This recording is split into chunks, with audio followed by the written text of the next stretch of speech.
Picture this. You're finally getting close to someone. The texts get deeper. The laughter feels real. The silence between you isn't uncomfortable anymore. And just when you start to think, maybe this time it's different, they pull away. No explanation, no fight, just a quiet retreat. A sudden emotional distance that feels like a punch in the gut. This is what psychologists call attachment avoidance, a silent, invisible defense mechanism that activates the moment. Vulnerability becomes real. We all crave closeness. But the truth is, modern relationships aren't built for it anymore. We live in a world of constant dopamine, swiping, scrolling, validation. Our brains are overstimulated but emotionally starved. We confuse connection with access. For many people, especially women and men who've been hurt before, love feels like walking into a room full of memories waiting to burn them again. So the moment things feel too real, the mind pulls the emergency brake. They start thinking, what if I lose myself again? What if I get betrayed? What if they leave like the last one did? That's when they begin to distance. Not because they don't care, but because caring feels dangerous. From a biological standpoint, the human brain treats emotional vulnerability like physical threat. When dopamine rises, during love, attraction, and bonding, so does cortisol, the stress hormone. Your body literally enters a mild fight-or-flight state. And depending on your attachment style, your brain either fights for closeness or flees from it. Avoidance flee. They crave connection, but fear dependence. They want to be loved, but feel unworthy of it, so they create distance to stay safe. It's not logical, it's chemical. Here's how it plays out. They start canceling plans.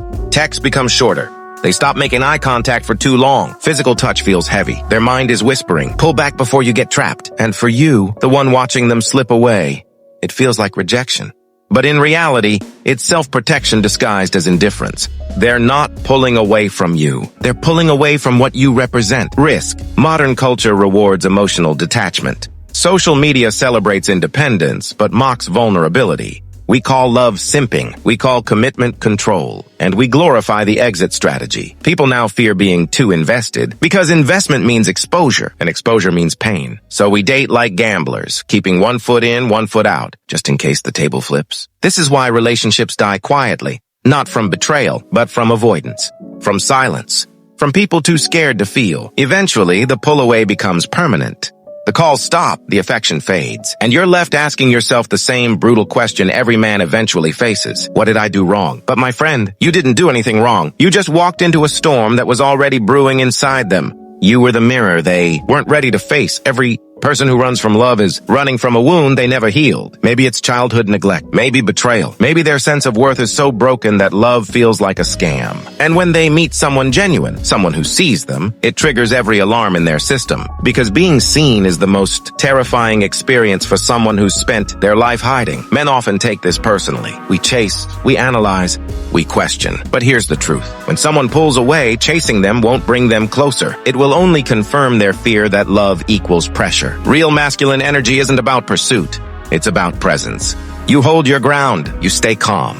You let them face their storm without losing your own center. Because sometimes, brother, the most powerful move is not to chase, but to remain. Let them go if they need to. Don't shrink to fit their fear.